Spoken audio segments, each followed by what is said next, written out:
Mga kababayan, handa na ba kayong masilayan ang lihim na bumabalot sa isang lumang apartment sa Maynila? Sa gabing ito, saksihan natin ang kwento ni Rafi, isang taong may kakaibang hilig sa psikolohiya at may itinatagong maitim na sikreto. Huwag bibitaw dahil sa bawat pagpihit ng ating kuwento, isang nakakagulat na revelasyon ang magpapakita. Tara na't alamin kung paano magbabago ang takbo ng buhay ni Rafi nang makilala niya si Alexa at Marco, at kung paano siya malalagay sa isang sitwasyon na puno ng panganib at kadiliman. Sa isang sulok ng lumang apartment sa Maynila, tahimik na nagmumuni-muni si Rafi, ang mga matay nakatutok sa laptop kung saan naglalabasan ang mga artikulo tungkol sa mga sosyopatiko. Ang kanyang kwarto, kahit masikip at madilim, ay tila isang aklatan ng psikolohiya puno ng mga libro at talaan na nagkalat sa paligid. Kinabukasan sa pampublikong paaralan, isang maskara ang suot ni Rafi. Nakikipagbiruan siya sa mga kaklase, ipinapakita ang pekeng ng ngiti at pilit na tawa kahit na ang totoo'y wala siyang pakiramdam sa mga ito. Parang isang aktor sa entablado, mahusay niyang ginagampanan ang papel ng isang normal na estudyante. Habang naglalakad pa uwi, dumaan si Rafi sa isang eskinita kung saan may mga kabataang naglalaro ng basketball. Tila mga anino sila na nagtatalon at nagtatawanan, ngunit si Rafi, sa malayo lang nanonood, hindi kailanman sumubok na sumali o makihalubilo. Pagdating sa bahay, isang bagong kabanata ang nagbukas sa kanyang buhay. Nakilala niya si Alexa at Marco, ang magkapatid na bagong lipat sa katabing bahay. Nagpakita siya ng interes, ngunit sa likod ng kanyang bati ay may halong pag-aalinlangan at distansya. Ano kaya ang susunod na mangyayari sa pagkakakilala ni Rafi sa dalawa? Sa isang kapihan sa Quezon City, hindi maikakaila ni Rafi ang madalas na pagtitig sa kanya ni Alexa. Isang kakaibang sensasyon ang kanyang naramdaman, isang bagay na bihira niyang maranasan, ang maging sentro ng atensyon ng isang tao. Sa isang family day event sa paaralan, tahimik na inobserbahan ni Rafi si Marco. May kakaiba siyang napansin, isang bagay na pamilyar sa kanya, ang antisosyal na ugali ni Marco. Dito niya nagsimulang makita ang mga palatandaan na baka hindi lang siya ang may kakaibang pagkatao sa lugar na ito. Isang gabi sa kanilang dormitoryo sa Davao, naganap ang isang mainit na tagpo sa pagitan ni Rafi at Alexa. Sa ilalim ng malamlam na ilaw ng lampara, makikita sa mga mata ni Rafi ang kawalan ng tunay na damdamin, isang bagay na hindi niya kayang maramdaman kahit pa sa gitna ng init ng sandaling iyon. Sa isang madilim na sulok ng aklatan sa kolehiyo, isang plano ang unti-unting nabuo sa isip ni Rafi. Dahan-dahan niyang isinusulat sa kanyang notebook ang mga hakbang na kanyang gagawin. Isang plano na puno ng kalkulasyon at malamig na intensyon. Ano kaya ang nakakatakot na balak ni Rafi kay Marco at paano ito magbabago ng takbo ng kanilang mga buhay? Sa bakuran ng tahanan ni Marco, tahimik ang paligid maliban sa mga dahon na hinahampas ng hangin. Ngunit sa gitna ng katahimikan, isang nakakagimbal na tanawin ang sumalubong sa mga mata ni Marco. Ang kanyang minamahal na aso, nakahandusay, walang buhay, at sa tabi nito isang piraso ng papel na may nakasulat na banta mula kay Rafi. Ang mga salitang nakaukit sa papel ay nagpapahiwatig ng isang nakakatakot na mensahe. Ito pa lang ang simula. Isang gabi sa dorm ni Rafi sa UP Diliman, nabalot ng katahimikan ng paligid. Bigla na lang bumukas ang pinto at pumasok si Marco. Ang bawat hakbang niya, mabigat at puno ng layunin. Nagulantang si Rafi, hindi inaasahan ang pagbisitang ito na tila ba may dalang unos. Sa isang madilim na kalye sa loob ng campus, nagumpisa ang habulan. Si Rafi, may hawak na patalim, ay tila isang mangangaso na nag-aabang sa kanyang biktima. Ngunit sa isang iglap, nagbago ang ihip ng hangin. Si Marco na may hindi maipaliwanag na bilis at lakas ang naging mangangaso at si Rafi ang naging biktima.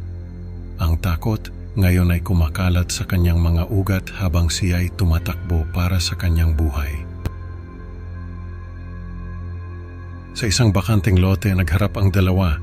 Ang komprontasyon ay mabilis at marahas. Si Marco na may hindi inaasahang lakas ay nagtagumpay. Iniwan niya si Rafi na sugatan at walang malay, nakahiga sa malamig na lupa habang ang kadiliman ng gabi ay unti-unting bumabalot sa kanya. Ano kaya ang mangyayari kay Rafi matapos ang madugong komprontasyon na ito? Ang susunod na kabanata ay tiyak na magdadala ng mas marami pang dilim at misteryo. Sa isang madilim na silid, nakahiga si Rafi. Ang kanyang katawan ay puno ng mga pasa at sugat. Sa kanyang kamay, ang ninakaw na baril. At sa kanyang mga mata, ang apoy ng galit at determinasyong tapusin ang gulong sinimulan niya. Ang kanyang puso, puno ng pagnanais na maghiganti. Sa madaling araw, dahan-dahang pumasok si Rafi sa bahay ni Marco. Ang katahimikan ay nakabibingi at ang tanging maririnig ay ang mabibigat na hakbang ni Rafi sa sahig na kahoy. Ang dilim ng bahay ay parang isang mabigat na kumot na bumabalot sa kanyang buong pagkatao. Sa loob ng kwarto ni Marco, isang nakakagulat na tanawin ang sumalubong kay Rafi. Ang katawan ni Marco wala ng buhay at sa tabi nito, isang mensahe na nakasulat sa dugo. Ang mensaheng iyon ay nagdulot ng matinding pagkabigla at pagkalito kay Rafi na parang isang malakas na suntok sa kanyang sikmura. Habang sinusubukang umalis at takasan ang bangungot na kanyang nasaksihan, bigla na lang nawalan ng malay si Rafi at bumagsak sa sahig. Ang huling imahe na kanyang nakita bago tuluyang lamunin ng dilim ay ang anino ng isang tao na papalapit sa kanya. Dahan-dahan, ngunit may katiyakan. Anong misteryo ang bumabalot sa anino na iyon? At ano ang kahihinatnan ni Rafi sa madilim na bodega na kanyang kinasadlakan? Ang kasagutan ay naghihintay sa susunod na yugto ng ating kuwento, kung saan ang kadiliman ay mas lalo pang magiging makapal at ang kasamaan ay walang mukha. Sa isang sulok ng lumang bodega, unti-unting dumilat ang mga mata ni Rafi. Nakagapos siya at walang kakayahang kumilos. Ang paligid ay puno ng mga kalawanging kasangkapan at mga lumang larawan na nagpapakita ng masasayang alaala ni Alexa at Marco. Mga alaalang tila ba'y isang malupit na biro sa kanyang kasalukuyang bangungot. Mula sa kadiliman, lumabas si Alexa. Hawak ang isang garapon na may lamang puso ng aso. Walang bakas ng damdamin sa kanyang mukha habang dahan-dahang nilalahad ang kanyang tunay na pagkatao at mga nakakakilabot na plano. Rafi, hindi mo ba naisip? Tayo ay pareho, mahinahon niyang sabi. Ang kanyang mga mata ay nagliliyab sa isang mabangis na determinasyon. Inamin ni Alexa ang kanyang mga krimen at ang balak niyang wakasan ang buhay ng kanilang mga magulang. Ang kanyang boses ay matatag at puno ng katiyakan. Sila ang huling hadlang sa ating kalayaan, Rafi. Oras na para tayo'y magsimula ng bagong buhay. Habang patuloy si Alexa sa paglalahad ng kanilang pagtakas, isang hindi pamilyar na damdamin ang gumapang kay Rafi. Ang takot sa isang tao na mas mapanganib kaysa sa kanya. Ang kanyang puso ay kumakabog sa dibdib, hindi dahil sa galit, kundi dahil sa takot sa babaeng nasa harapan niya. Sa gitna ng kanyang pagkakagapos, pilit na nag-iisip si Rafi ng paraan para makatakas mula sa mga kamay ni Alexa. Ang bawat ideya at plano ay parang mga piraso ng puzzle na hindi niya mabuo-buo. Ang bawat galaw niya para makawala ay nagdudulot lang ng mas maraming sakit at mas higit na pagkakagapos. Habang tumatagal, lalo lang nagiging masakit ang pagkakatali ng mga lubid sa kanyang mga kamay. Ang bawat pagpupumiglas ay tila wala ng pag-asang makalaya.